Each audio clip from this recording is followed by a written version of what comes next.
Hello everybody, welcome to my channel. ఈరోజు వీడియోలో tomato dosa చేస్తున్నాను. ఇది ఇన్స్టెంట్ దోశ. దీనికోసం ముందు ప్రిపరేషన్స్ ఏం అవసరం లేదు, అప్పటికప్పుడు చేసుకొని తినేయచ్చు. దీనికోసం 4 టమాటాలని ఇలా పెద్ద ముక్కలుగా కోసుకొని ఒక మిక్సీ జార్లో తీసుకున్నాను.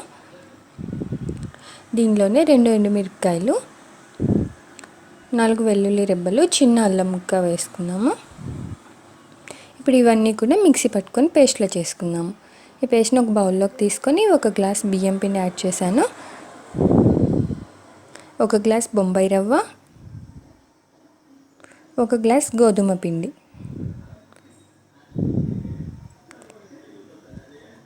కొంచెం ఉప్పు, జీలకర్ర కూడా యాడ్ చేసుకుందాము.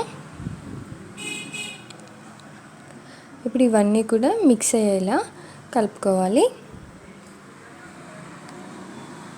ఇవన్నీ కొంచెం కొంచెం వాటర్ పోస్తూ కలుపుకొని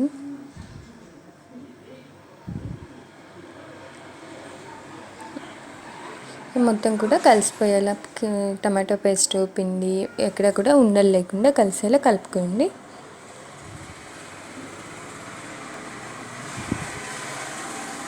ఇది రెడీ అయింది. దీనిలో ఒక ఆనియన్ కట్ చేసుకొని చిన్న చిన్న పీసెస్లో ఇది కూడా యాడ్ చేశాను.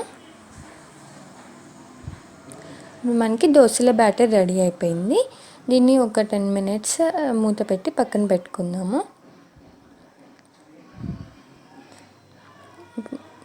బొంబాయి రవ్వ అవన్నీ కూడా ఫ్లేవర్ పడుతుంది, అలానే బొంబాయి రవ్వ నానుతుంది పిండిలో.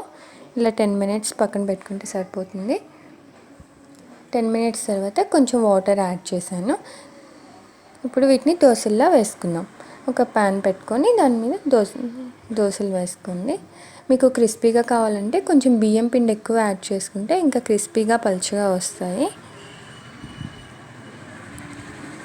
ఇలా దోశలా వేసుకొని కొంచెం ఆయిల్ వేసుకుని ఇది కలర్ చేంజ్ అయ్యే వరకు కూడా ఇలా హై ఫ్లేమ్లో పెట్టుకోండి.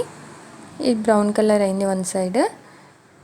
ఇప్పుడు దీన్ని ఫ్లిప్ చేసి ఇంకో సైడ్ కూడా కాల్చుకుందాము. ఇది సరిగ్గా కాలకపోతే ఇలా తీయటానికి రాదు, అతుక్కుపోతుంది. కొంచెం వెయిట్ చేసి కాలిన తర్వాతే రివర్స్ చేయండి. దోశ రెడీ అయిపోయింది. అంతే అండి, ఇన్స్టెంట్ టమాటో దోశ రెడీ అయిపోయింది. ఇది చాలా టేస్టీగా ఉంటుంది. దీన్ని ఆనియన్ చట్నీతో కానీ, టమాటో చట్నీ లేదంటే గ్రీన్ చట్నీతో కానీ బాగుంటుంది.